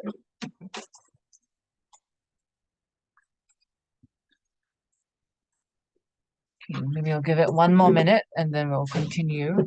Although if anyone needs more time, feel free to just let me know.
Okay, I think we should all more or less be done. Does anyone still need any more time? Are we all good? Good to go? All right. So let's get another volunteer to share the new chord progression. Anyone at all? Brave soul. Awesome. Okay, we've got James. Let's hear it.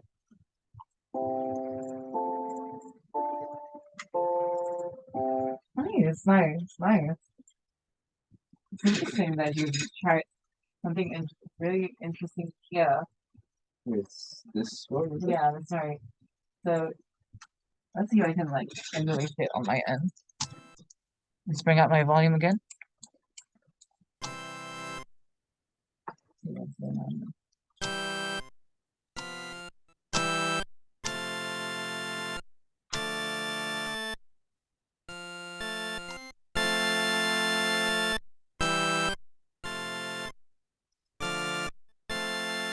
Right, so this is James's chord progression, if you hear it.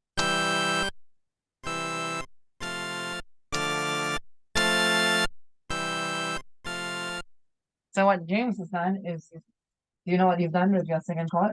The second chord. Yeah, you know that chord. You know that is? I forget. Let's see that.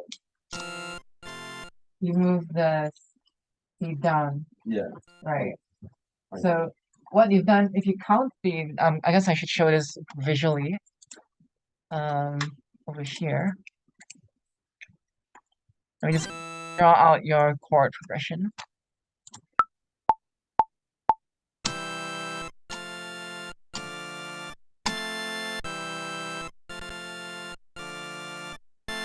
Sometimes that.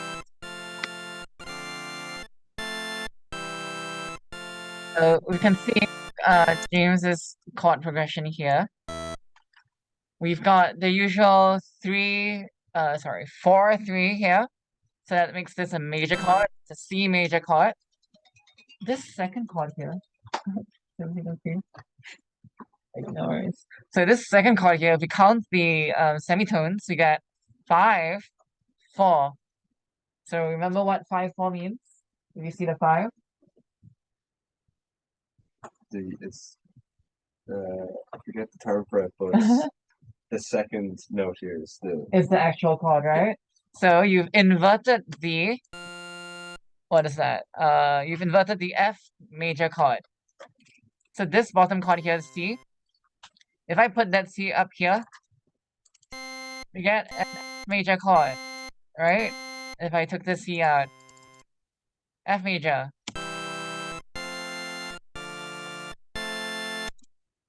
That's cool. You're using these inversions already. So that's another handy way to kind of know if you're using an inversion. If you see like that 5 semitone gap in your chord, you're probably using an inversion, which is fine. It's actually cool. So this sounds great, and it sounds like, it's going somewhere and it's coming home. So let's spice things up more. How do we make this even better now that we have a chord progression, right? I'm gonna make this all the same length. What I'm going to introduce now is a thing that I was supposed to introduce next class, but since we still have some time, we may as well do it now. Let's talk about rhythm. So playing all of this is fun, but we can make it even spicier. So I could play James's chord progression like this. I could also instead play it something like this. Oh shit.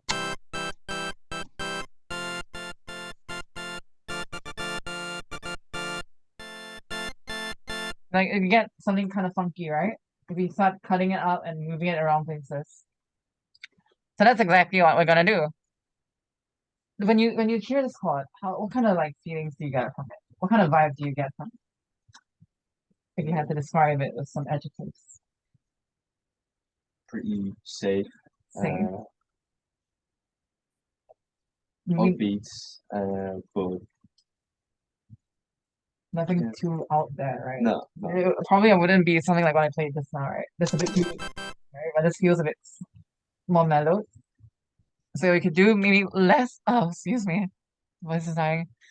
Can do maybe less of a crazy kind of like chopping and just a simple like okay, a very simple kind of like chord rhythm we can do with this is actually something like this. I'm gonna select the notes, drag them to make them see how they're like four, the length of four of these little like mini beats here. 1, 2, 3, 4. I'm gonna make this 3 instead. And this one, I'm gonna make this 5. And I'm gonna do the exact same thing here. Like this 3. So we call that a beat, by the way. So this length here, this is a bar in a 4/4 time signature like we see here. 4/4. That means 4 beats in one bar. So this bar has 4 beats. 1, 2, 3, 4. So I've made this length of this note go from 4 beats to 3 beats, and the length of this chord from 4 beats to 5 beats. And the same thing, I'm gonna do the same thing right here. So now if we hear this, what do we get? And actually no, I'm gonna make this scratch that. Instead of making beats 5 beats, right? Oh my god, I don't know how to use this application. I'm gonna make this 4 beats also. So we're gonna have like a space, you know, a gap of silence. Let's hear how this sounds now. Now we're getting something more groovy, right? Something more captivating, something not so straightforward. By introducing these changes in rhythm, we capture like our listeners' attention, right? Because they're expecting it to just be ba ba ba ba. But when we don't do that, and we keep them on the toes, they're like, oh shit, what am I gonna expect next? When is the next chord coming in? That's what keeps a piece interesting. This specific technique I've done here of only shifting the rhythm very slightly, like 1 beat or so, here or there, is what we call syncopation.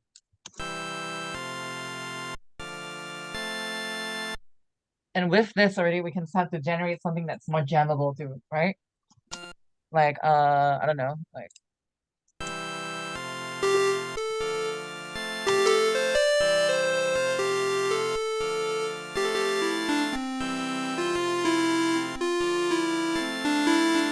We can already start developing a melody to complement something like this. So that's how powerful rhythm is when it comes to chord progressions.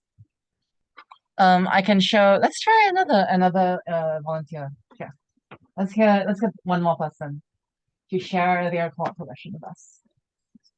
Awesome, we got Silong. Let's hear it. Ooh, that's interesting. Yeah, let's hear it again. You're already using the 3D thing. I see.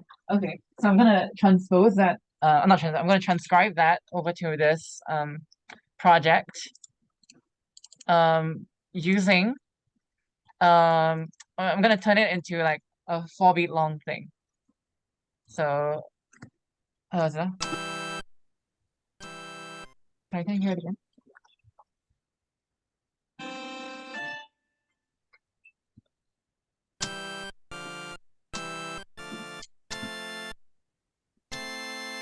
All right, something like that. So let me just delete all of this. Okay.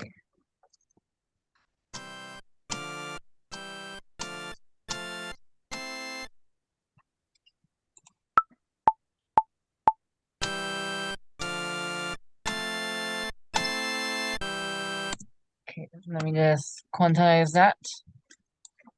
Oh, so what have I done? Here we go. Pretty good, pretty good. It feels like, it's building up to something. You might notice that actually this, right? Sorry, I should make the velocity all the same. I don't know if I can do that. Just like edit some of these around. So you might notice that this sound that we have might sound a little bit not so much of like a loop, but almost like a kind of like a jab, I guess.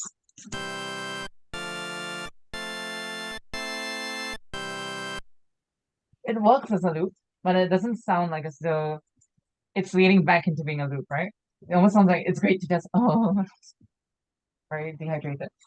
It almost sounds like it kind of ends there, right? At that last chord. Because this is A chord is actually the A minor chord, right? So what we have is at the start, we have this going to home sound, the C chord. We also have another going to home sound, the A chord at the end. So that gives us almost a little bit of like ambiguity when we hear it, because we're not sure is the C chord where we go home or is the A chord where we go home, right? Are we hearing this in a C major song or an A minor song? No, you know this, right? Because you followed the same steps in the two different keys at the same time. So that's something interesting to note. It almost sounds like it could belong to both keys, right? And what you can do, if you want this to be the case, that's fine, right? That could be a cool, like, artistic direction. If you wanted it to be a bit more like of a conventional, like, okay, this is definitely C or this is definitely A, what you can do is shift one of these, either of these, to be not at the end or start. So for example, if I wanted to make sure this sounded like a C chord, I might shift the A chord to be the third chord instead, right? So I might do something like this.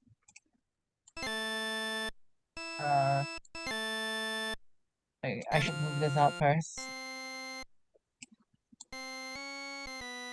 Can I not move it any longer than this? Okay, I don't know what all of that is, because I don't use Bandcamp. Oops.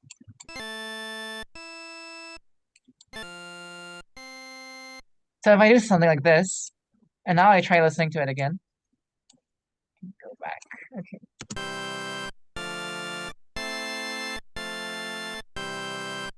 Now this sounds more like a loop, right? So it sounds more like, okay, yeah, this is probably a C chord, a C chord progression.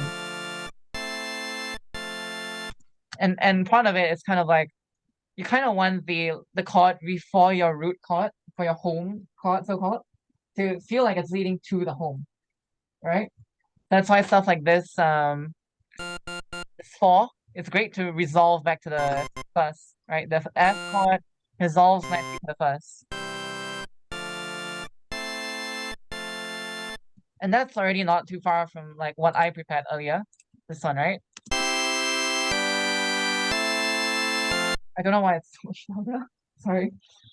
Yeah, it's the same idea, right? It's the start to the C. You got some random chord here, A to the four. That's how you get that feeling of progression. So now that we have this, oh sorry, somebody's talking. Is someone asking a question? Hello, hello. Is somebody asking a question in the Zoom? Sorry. Okay, I guess not. Okay, so this is me troubleshooting with ChatGPT. Sorry. So oh yes, hello, hello. I can hear you. Sorry, you're a little bit muffled. Chu Yao Ming, is it? You have a question? Okay, because we're running a bit low on time, so if you have a question, feel free to just type it in the meeting chat, and I can read it. Let's quickly start wrapping up. So let's work with this chord progression now, right? That we have here. Oops. So with this chord progression, I actually want to get one more volunteer to come here and try chopping this up, changing the rhythm up of this chord progression, and see what we get. Anyone? Any brave soul? I mean, if you want, you can chop up your own progression. Also, that's not good. Sure. Yeah, just give it a shot. So it's very easy. I'm gonna make it all the same length for you. Plus, I'm gonna make it all the same length.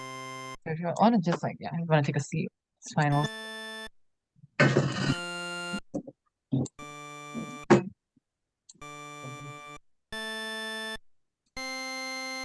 So when it comes to making like a rhythm, there's basically not really much rules when it comes to rhythm.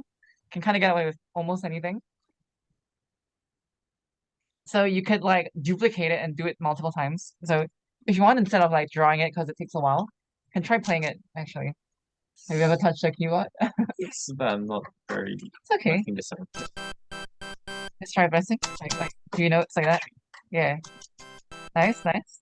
Then your second chord is these notes. Start with the D, right? So you go C, D, 1, 2, 3, 4, 5. Okay, so it starts with this.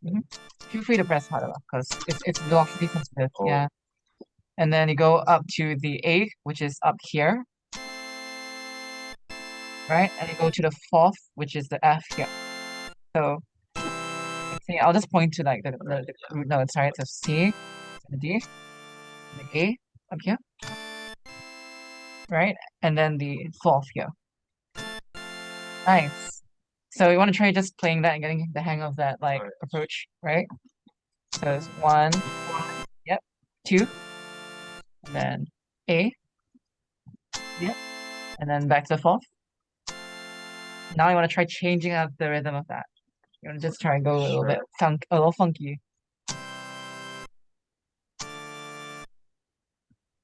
This one? Yeah. Okay, that's a place that we can start, right? We can just go with something simple like full, 3, 3, 3, 4, 4, 4, right? Let's try that. Let's try that. See how that sounds. So I can like zoom in on this. And let's just chop this up. Oh gosh. How does this work? Where is it going? There you are. It's very like laggy. I don't know if it's because of like Zoom. It might be because of Zoom.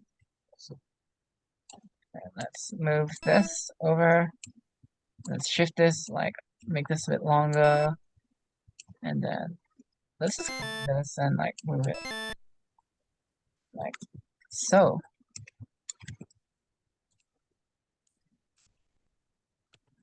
Hello? Oh my god.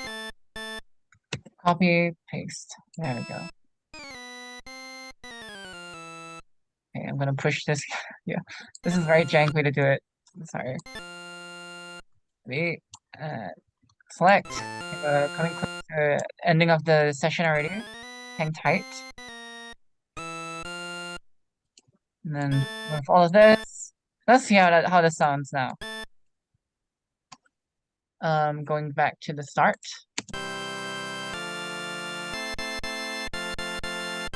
Getting there, getting somewhere, right?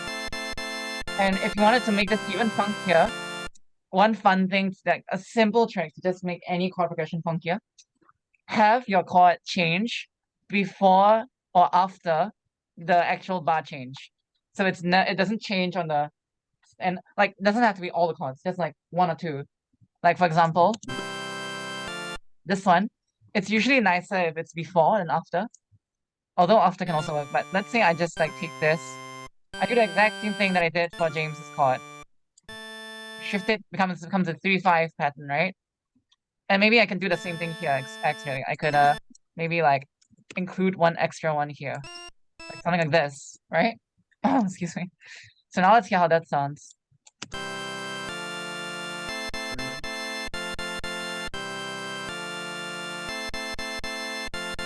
Okay, this might be a little bit out of nowhere, so maybe I'll shift this down, make this part of this previous like chord, right? So you can see you can get very creative with how we want to do this.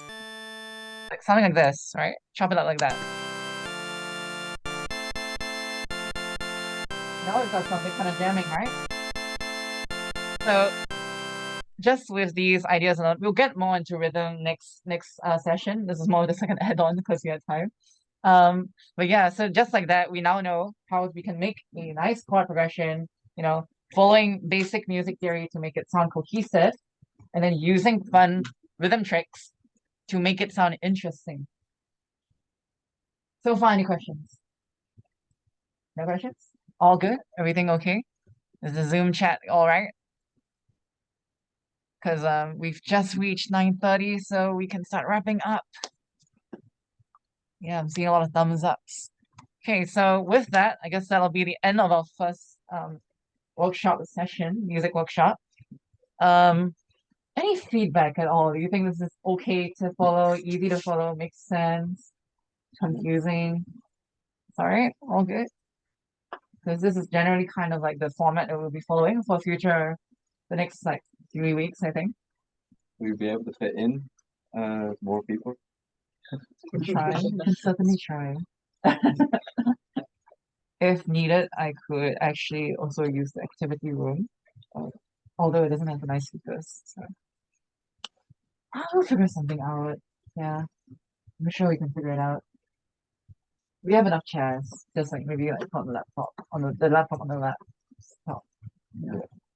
Yeah, so that will be it for today's workshop. Thank you guys so much for coming down. Hope you guys learned something great, something new, something helpful about music, and maybe this demystifying music theory a bit. All right, with that, I'm gonna stop the recording here. Okay, and let me see how to turn off the recording. Okay, thank you guys so much. I'll see y'all in the next week. Bye-bye.